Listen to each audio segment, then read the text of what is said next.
Welcome to Nonprofit Investment Stewards with Bob DiMeo and Devon Francis from Fiducient Advisors. Bob and Devon are passionate about helping nonprofit organizations prosper. Whether you oversee endowment, foundation, or retirement plan investments, this podcast exists to help stewards improve performance, reduce costs, and discover strategies that enable your charitable organization to prosper and advance its mission. Now, on to the show. Hello, and welcome back to the Nonprofit Investment Stewards podcast. I'm Bob DiMeo, always good to be joined by co-host Devon Francis. Today, we tackled the use of OCIO, or Outsourced Chief Investment Officer, for endowments and other nonprofit funds. We're excited to have one of mine and Devon's talented Fiduciant partners as our guest, and we're about to gain a better understanding of the OCIO landscape and why so many nonprofits are adopting this approach to investment management. I know our guest will also touch on some of the challenges and even some of the potential pitfalls. But before all of that, Devon, so good to be with you. How's your day going? So far, so good, Bob. The sun is shining and happy to be here with Matt Porter.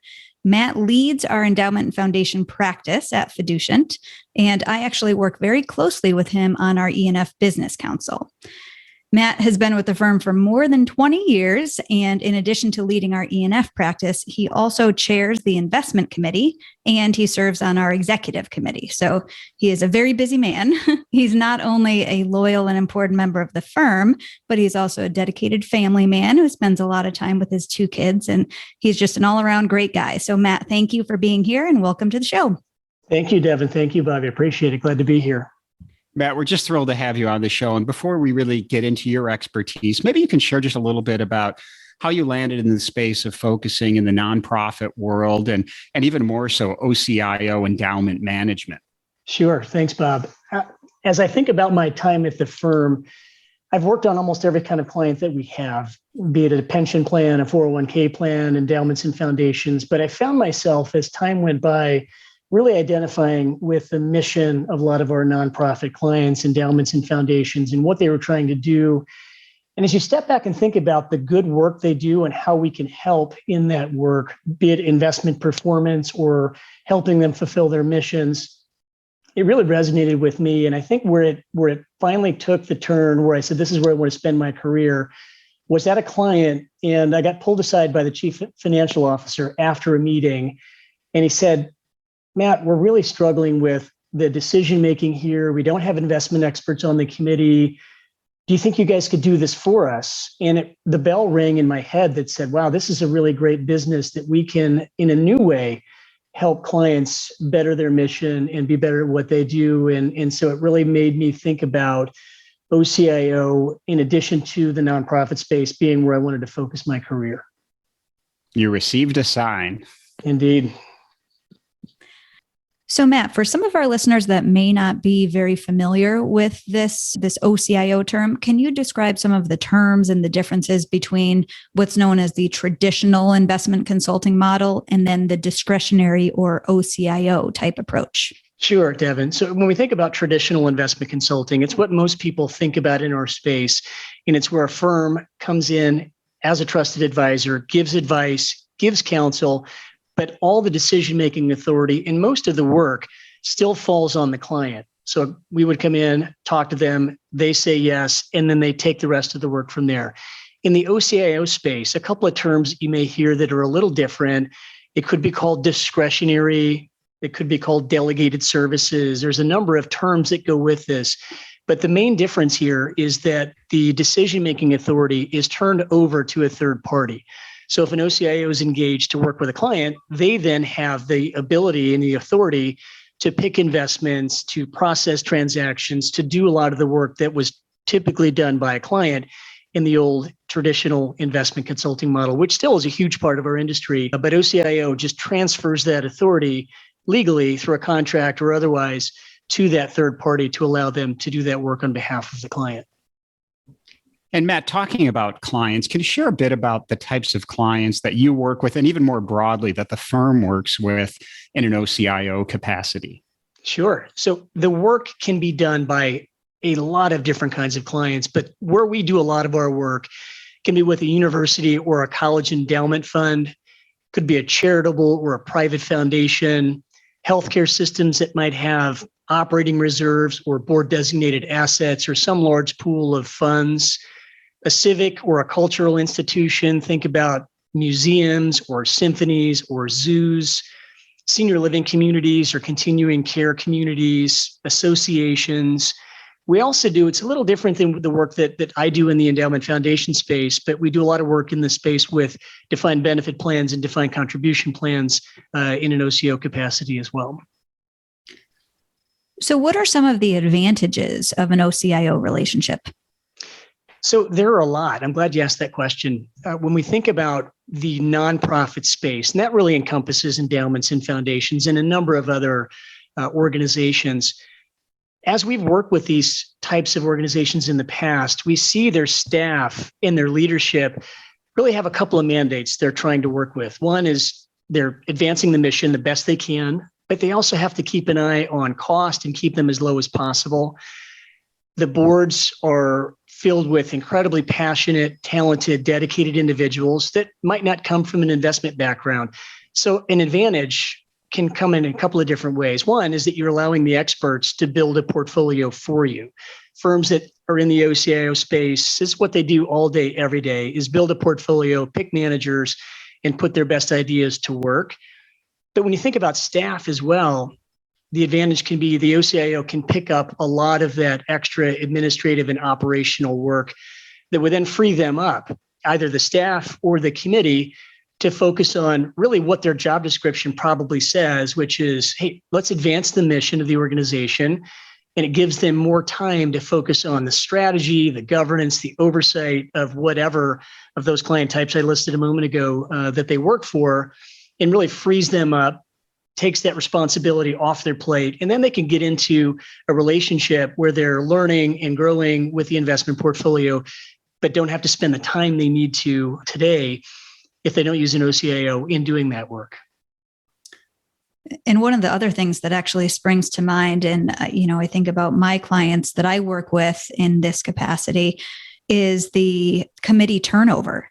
So oftentimes we are the most longstanding member, quote unquote, of a committee for our clients. So I'm thinking of a university client that we have where we have served as the consultant through 3 presidents, 5 or 6 iterations of the underlying investment committee. So a lot of times when you have committee turnover, that leads to decision-making that is kind of short-term in nature. And so if you employ an OCIO approach, you avoid making those short-term decisions. So I think that's another advantage that, that could be pointed to. Absolutely. And following up on that, Matt, what are some of the specific duties that are actually offloaded by clients who use OCIO services? So good question, and an important question. When we leave aside the portfolio management and constructions, I think about duties and tasks that are offloaded. They can be many, and it can really be customized by what the staff or the organization wants to do. But some of the typical responsibilities that can be offloaded are trading, cash flow processing. Think about sending wires in and receiving wires. Portfolio rebalancing. Markets do really well. We have to rebalance the portfolio. You don't have to ask that question. It just gets done by the OCIO. And a big one is private equity and hedge fund documentation. So anybody who's had to fill out a subscription document for a hedge fund or a limited partner agreement for a private equity fund was really going to appreciate that. That's offloaded. Can be the assumption of signing authority. Investment management agreements can be signed by the OCIO. Contracts can be negotiated and signed by the OCIO. Audit support. So when that auditor comes knocking on the door, the OCIO can do most of that work on their behalf, paying invoices, things like that. Most administrative and operational functions can be offloaded with the proper planning and really good communication between the client and the OCIO. That's great. So it really alleviates the vast majority of the administrative burden from the staff. And as you mentioned earlier, frees them up to do what's more important to the institution. So that's great. So let's talk a bit about portfolio construction. How does the Fiduciant team approach building a portfolio for an OCIO client? Devon, I'm really glad you asked that question. in all my years of doing work, and it's been with a lot of different kinds of clients, different size clients, I've never come across two clients that are exactly the same.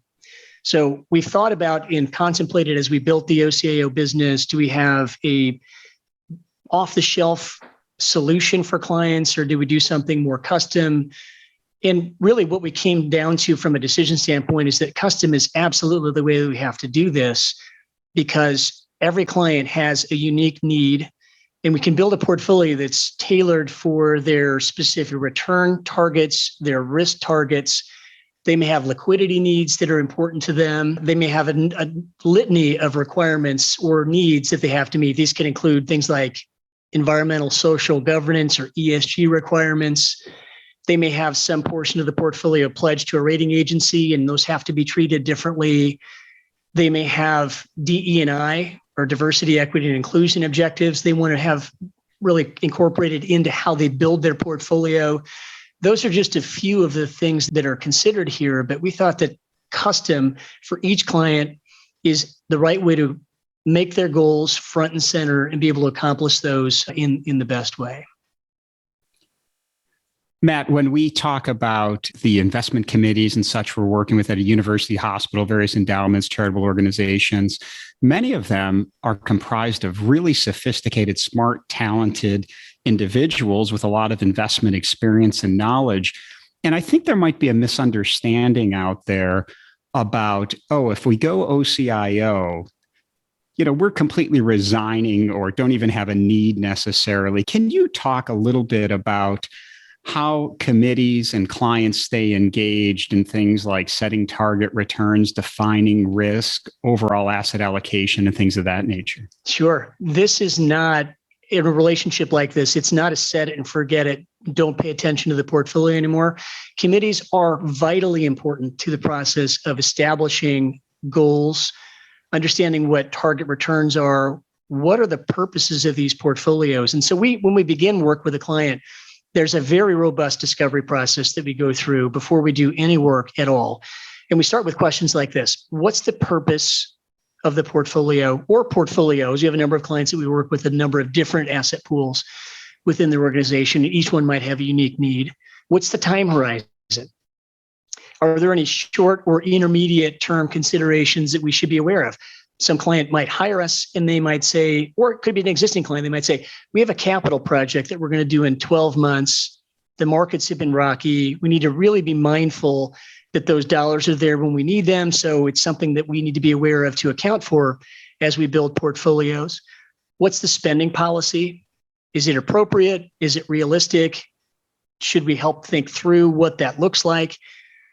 Are there any portions of a portfolio that are pledged or restricted in some way? And so we've got to make sure that we understand all those dynamics, and they can be fluid. And if we think back to last year when the pandemic hit, having that conversation about goals and objectives and risk tolerance, we might have that at the front end. And when you talk about risk tolerance, when the markets are strong and trending up, that's an easy conversation. But risk tolerance, when the markets get rocky or they're trending down, can lead to a very different result. And so when the pandemic happened last year, the rapidity of the way the markets moved down was pretty startling. And been doing this for a long time. And remember when this happened during the great financial crisis and when the internet bubble from 20 years ago was part of the conversation. Clients can have a very different reaction in a committee meeting, even in an OCIO setting, and say, wait a second, we need to really rethink what we want to do here. And our job in any OCIO's job is going to be to have that conversation about risk and about long-term goals. And if we change through panic decision-making or a difference of opinion around a table about what to do in different market conditions, it really has an impact on the long-term ability of that asset pool to successfully reach the goals that the committee is trying to reach. So that's a conversation. When we take these responsibilities over, we engage the committee all the time about what's happening, what's changed, is there something else we need to know? And if not, the portfolio can continue to move forward as it has, and we don't need to change the objectives. But if something has changed, and it can be small, it might lead to a different approach. But communication, education, and a real understanding of what are we doing? What does it mean? And how should we proceed has got to be an important part of that relationship of an OCIO back to an investment committee. And having those sharp investment minds or minds that really understand the mission of the organization are really important to that input process so that we can build and create the best portfolio and relationship possible for that client. What stories or examples can you share regarding an OCIO structure working particularly well? Wow, there's a lot of them. And this, my favorite part of the OCIO space is watching what the work does allow for our clients to be able to do.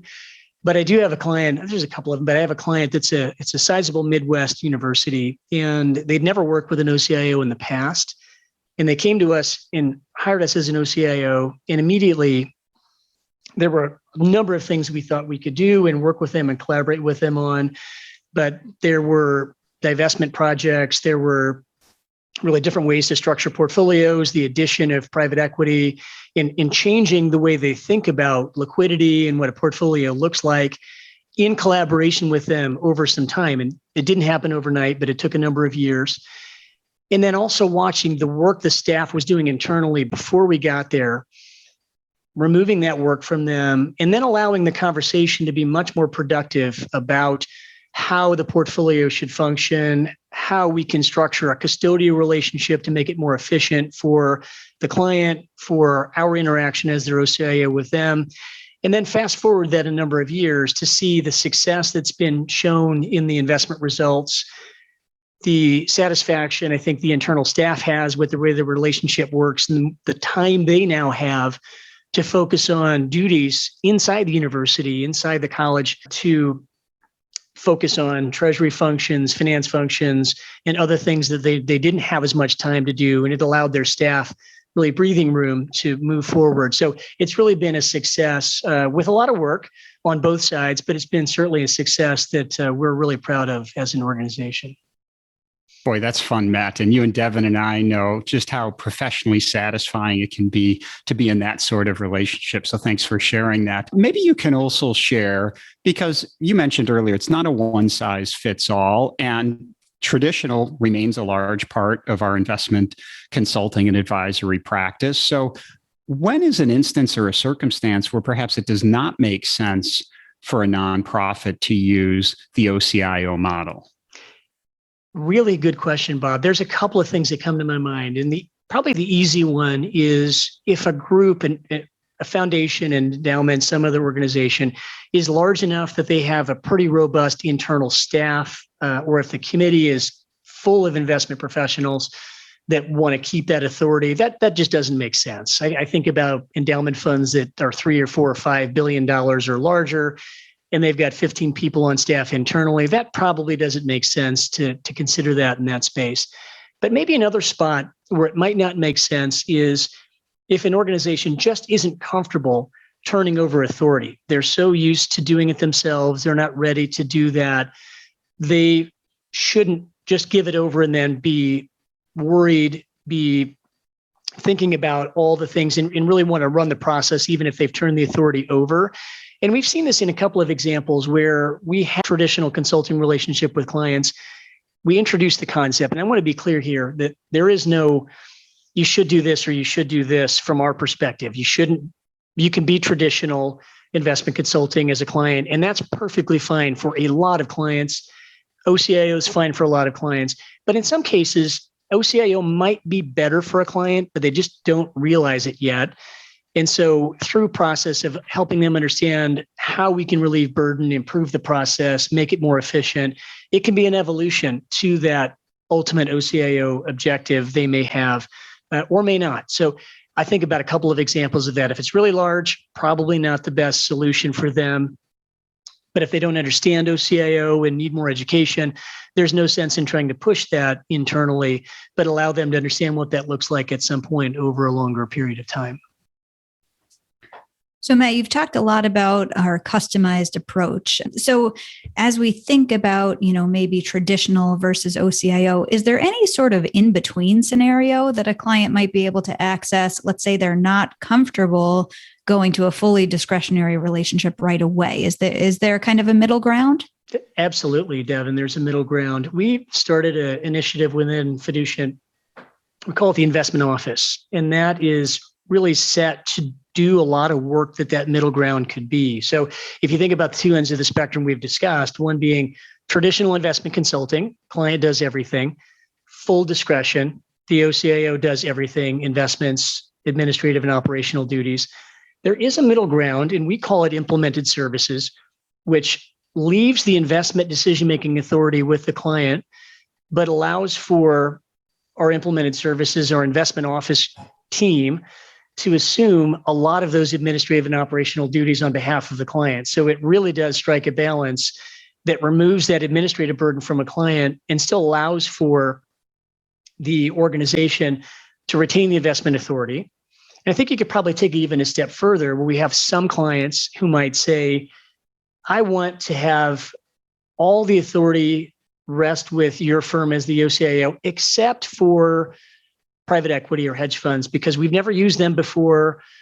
I don't feel comfortable yet turning that over to a different organization.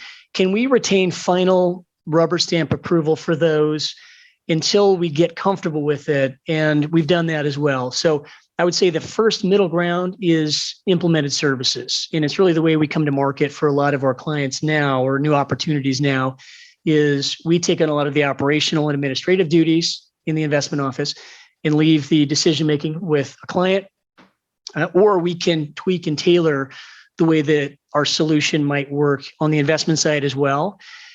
It's really customizable, and it's a discussion with the client, the committee, the staff, to see what fits their needs the best today, and then to continue to have that conversation down the line to see if those needs have changed or if there's a better way to service what that client might look like. So lots of answers to that middle ground, and it's pretty wide, but absolutely there's a solution there. Yeah, some flexibility. And I think that's very helpful. And Matt, you have provided so many terrific insights. I really appreciate the way you think about this and frame it.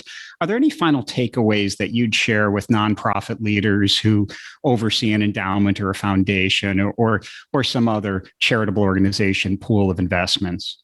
Sure, Bob. As I think about OCIO, traditional consulting, and how they relate to a nonprofit organization, one of the first questions we get is OCIO more expensive? Is it worth it? And when I've seen the impact it's had on some of our nonprofit clients that are operating with lean staff, and they have objectives and goals they have to meet, and they're doing double duty, an OCIO solution can really work well for that client. And if you think about it, there is an extra cost because there's more work on a firm like ours. But when you also realize that staff doesn't have to hire an extra person, they're able to focus more time, energy on the things that they are really in their job description today, an OCIO solution can really provide relief for an organization, for a staff, for a committee that might not be comfortable building that portfolio on their own, and can create a relationship that's built on trust, that's built on great communication, great guidance, education along the way. We've always looked at this when we work with a client. We want an educated, confident committee member is much more effective in their job.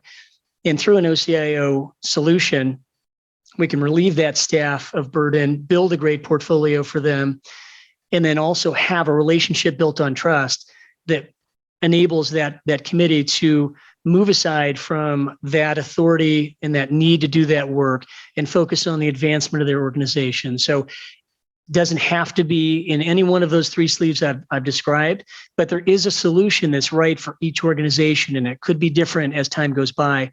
But I think understanding the different models and the different ways you can engage with a third-party advisory firm is really important. And in having that discussion, I think can lend a lot of value to the long-term success of any nonprofit organization.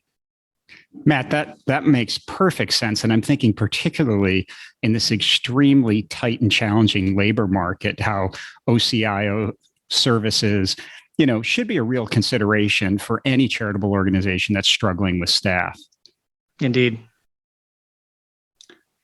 So before we wrap up, we always like to end on a personal note. We highlighted all of your fiduciant responsibilities at the beginning of the show. So I think everyone knows you don't have a lot of free time, but if you do manage to catch an hour or two here or there, what are some things that you enjoy doing outside of your work responsibilities? Oh, you highlighted it early, Devon, but I've got two kids. They're 14, almost 14 and 10. They're swimmers and they're active, and I really enjoy spending time with my family. If it's just me, I love to go out and play around to golf. I love to get on my bike and ride and go hike and just be outside. So family time and spending time doing some really fun activities outside is where I like to spend the free time that I have. That's great. Well, thank you so much for joining us today, Matt. You have provided such wonderful insight. If folks want to learn more or to access resources, contact you, where should they go? They can go to our website, which is fiduciant.com, and reach us through there, or they can go to our website and track down my number. I'm happy to talk to anybody about these services at any point in time. Hey, Matt, thank you so much for being on the show. You've provided wonderful insights. It was really great to have you. Thanks, Bob. Thanks for having me. Thanks, Devon. And thanks so much to our listeners. I will echo Matt's suggestions. There are lots of great resources on our website. We'll include it in the show notes. And in particular, you might want to take a look at our Steward newsletter, obviously meant for nonprofit organizations. But there's an article from earlier this year that Matt wrote, which provides great overview of Fiduciant's OCIO services. And we'll include that in the show notes too. So to all you good stewards, thanks for investing time to help your nonprofits prosper. We'll connect with you soon on the next episode. Thank you for listening to the Nonprofit Investment Stewards Podcast. Click the subscribe button below to be notified of new episodes and visit fiducientadvisors.com for more information. The information covered and posted represents the views and opinions of the guest and does not necessarily represent the views or opinions of Fiduciant Advisors. Content is made available for informational and educational purposes only and does not represent a specific recommendation. Always seek the advice of qualified professionals familiar with your unique circumstances.